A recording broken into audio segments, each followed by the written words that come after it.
Hello viewers, আসসালামু আলাইকুম। Welcome to my video, welcome to my channel. আশা করি সকলেই ভালো আছেন। আমরা ইনশাআল্লাহ আপনাদের দয়ায় ভালো আছি। তো ভিউয়ার্স, আজকে আমরা কোম্পানি ক্যান্সেল করা সম্পর্কে কিছু তথ্য আপনাদেরকে শেয়ার করব। তো যারা কোম্পানি ক্যান্সেল করতে চাচ্ছেন, কোম্পানিতে স্যালারি দেয় না, কোম্পানি ভালো না, বিশেষ করে কিন্তু সাপ্লাই কোম্পানির লোকজন বেশি ক্যান্সেল করে কোম্পানি। আর সাপ্লাই কোম্পানি ছাড়াও আপনি যে কোনো কোম্পানি যদি ক্যান্সেল করতে চান, ক্যান্সেল করে যদি অন্য কোম্পানিতে ভিসা লাগাইতে চান, তাহলে এই প্রক্রিয়াটা কিভাবে সম্পন্ন করবেন এই ভিডিওতে আজকে আলোচনা করা হবে এই বিষয় নিয়ে। সাপ্লাই কোম্পানির লোকজন কিন্তু বেশি ক্যান্সেল করে, কারণ সাপ্লাই কোম্পানি কিন্তু বেশি একটা ভালো না, সুযোগ সুবিধাও কিন্তু তেমন নাইকো। অরিজিনাল কোম্পানিতে যদি আপনার স্যালারি একটু কমও হয় তাও কিন্তু অনেক সুযোগ সুবিধা পাবেন, আর সাপ্লাই কোম্পানিতে কিন্তু কোনো সুযোগ সুবিধা আপনি পাবেন না। ছুটি থেকেও কিন্তু কোনো সুযোগ সুবিধা পাবেন না, গভর্নমেন্ট যেসব ছুটি দেয় ওই ছুটিও কিন্তু আপনি পাবেন না সাপ্লাই কোম্পানি। তার সুযোগ সুবিধা নাই বললেই চলে সাপ্লাই কোম্পানিতে। তো সাপ্লাই কোম্পানির লোকজন কিন্তু বেশি ক্যান্সেল করে। তো কিভাবে ক্যান্সেল করবেন আর অন্য কোম্পানিতে কিভাবে ভিসা লাগাবেন এই বিষয় নিয়ে আজকে কিছু তথ্য আপনাদেরকে শেয়ার করব। ভিডিওটা অনেক গুরুত্বপূর্ণ হতে যাচ্ছে যারা কোম্পানি ক্যান্সেল করতে চাচ্ছেন। তো ভিডিওটা পুরোপুরি দেখার চেষ্টা করবেন, আশা করি ভিডিওটা আপনার অনেক উপকারে আসবে। তো চলুন ভিউয়ার্স, আমরা ভিডিওটা শুরু করি। তো ওয়েলকাম ব্যাক ভিউয়ার্স। তো কোম্পানি আসলে মানুষ কেন চেঞ্জ করে? একটি কোম্পানিতে যখন কোনো সুযোগ সুবিধা দেওয়া হয় না, কোনো কোম্পানিতে বেতন ঠিকমতো দেওয়া হয় না, মানে কোনো সুযোগ সুবিধা থাকে না কোম্পানিতে, ওই কারণেই কিন্তু মানুষ কোম্পানিটা বেশি চেঞ্জ করে, স্যালারিটা ঠিকমতো দেওয়া হয় না, এই কারণে কিন্তু কোম্পানি চেঞ্জ করে থাকে।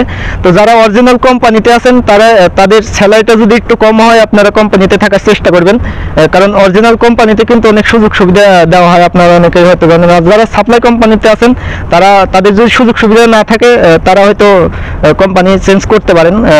তো কোম্পানি চেঞ্জ করার জন্য প্রথমেই আপনার যে ভিসার টাকাটা আপনার থেকে নেওয়া হবে, আপনার যে ভিসার টাকাটা তারা নেবে, সাপ্লাই কোম্পানির লোকজন নেবে, ইঞ্জিনিয়ার ফোরম্যান আছে, তারা যে ভিসার টাকাটা নেবে, ভিসার টাকাটা যদি আপনার পরিশোধ হয়ে যায় তাহলে আপনি ক্যান্সেল লেটার তাকে দিতে পারেন। ক্যান্সেল লেটার অনলাইন থেকে বাইর করা হয়। ক্যান্সেল লেটার তাদেরকে দিলে আপনি কিন্তু ক্যান্সেল করে দেবে। তো ক্যান্সেল পেপারে যে সাইন করা হয়, আপনার যখন টাকা পয়সা একবারে শোধ হয়ে যাবে, পরিশোধ হয়ে যাবে, তখন আপনি ক্যান্সেল পেপারে সাইন করবেন। এর আগে কিন্তু আপনি ক্যান্সেল পেপারে সাইন করবেন না। আর ক্যান্সেল যখন আপনার হয়ে যাবে তখন কিন্তু আপনি দুবাইয়ে 22 দিনের মতন থাকতে পারবেন দুবাইতে।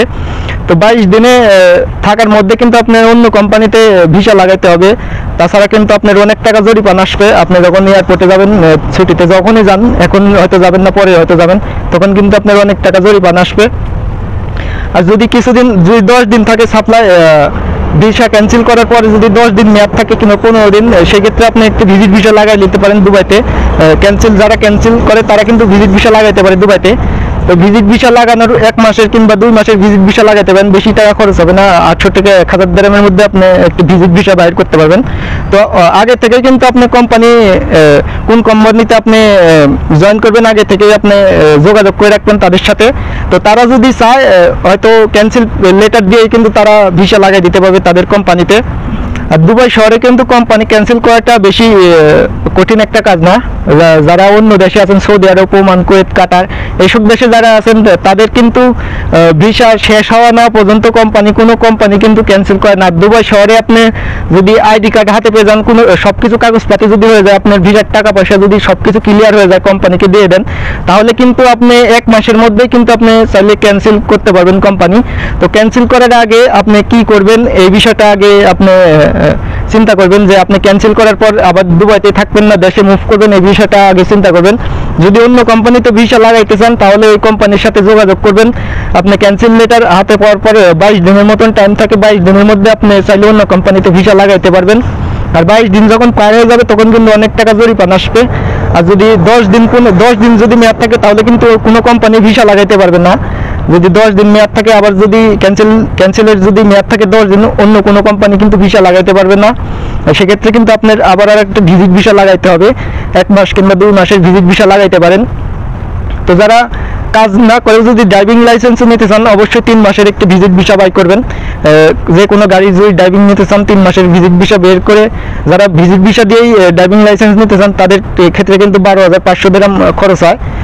আর ভিউয়ার্স, সাপ্লাই কোম্পানি আর ডাইরেক্ট কোম্পানি সম্পর্কে আপনাদের মাঝে একটি ভিডিও নিয়ে আসবো। আসলে সাপ্লাই কোম্পানি আর ডাইরেক্ট কোম্পানির মধ্যে কি কি ব্যবধান, কি কি তফাৎ, কি কি সুযোগ সুবিধা পাবেন, কি কি সুযোগ সুবিধা পাবেন না, এই বিষয় নিয়ে একটি ভিডিও নিয়ে আসবো।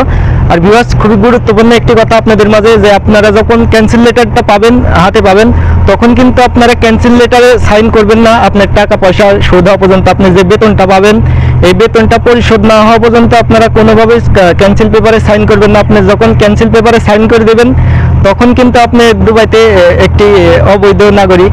ক্যান্সেল যখন আপনি করবেন, যে ডেটটা থাকে 22 দিনের মতন ডেট থাকে, এটা আপনার দেশে যাওয়ার জন্য এই ডেটটা। আর যারা টাকা পয়সা না পেয়ে যারা সাইন করে দেন, তাদেরকে কিন্তু অনেক কোম্পানি অনেক দিন ঘুরায়, যে আপনি অমুক দিন টাকা দেওয়া হবে, অমুক দিন টাকা দেওয়া হবে। এরকম করতে করতে কিন্তু আপনার 22 দিনের ডেটটা পার হয়ে যায়। তো 22 দিনের ডেট যখন আপনি পার হয়ে যাবে, ধরুন 5-6 দিনও যদি পার হয়ে যায়, আপনি যখন এয়ারপোর্টে যাবেন, তখন কিন্তু আপনার অনেক টাকা জরিমানা দিতে হতে পারে, 500-1000 দিরহাম পর্যন্ত আপনার জরিমানা দিতে হতে পারে। তো অবশ্যই এই কাজটা আপনারা ভুলেও করবেন না। তো আমাদের কোম্পানিতে এইভাবে অনেকেই এখন বর্তমানে বসে আছে, ক্যান্সেলে যাবে। তো তাদের কিন্তু এখনো টাকা পয়সা দেওয়া হয়নি, তারা ক্যান্সেল পেপারে সাইনও করেনি।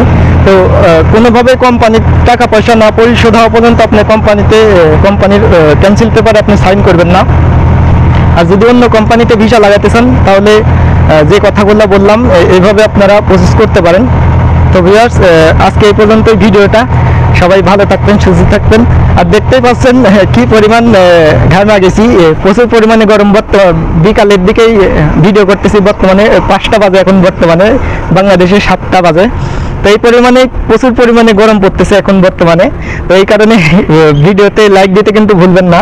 অনেক কষ্ট করে আপনাদের মাঝে ভিডিও নিয়ে আসি, অনেক তথ্যগুলো শেয়ার করি আপনাদের মাঝে। তো ভিডিওতে লাইক দিতে কিন্তু ভুলবেন না। আপনারা ভিডিও দেখেন কিন্তু ভিডিওতে লাইক দেন না, এই কারণে অনেক খারাপ লাগে আর কি। তো একটি লাইকের কারণে কিন্তু আরো দর্শকের মাঝে আমার এই ভিডিওটা পৌঁছে যেতে পারে। একটি যদি লাইক দেন, আরো দর্শকের মাঝে পৌঁছে যেতে পারে এই ভিডিওটা। আর বেশি বেশি করে শেয়ার করবেন এই ভিডিওটা, অনেকেরই উপকারে আসবে এই ভিডিওটা। আর আশা করছি আপনারও উপকারে আসবে এই ভিডিওটা দেখার পরে। তো ভিউয়ার্স, সবাই ভালো থাকবেন, সুস্থ থাকবেন। আল্লাহ হাফেজ।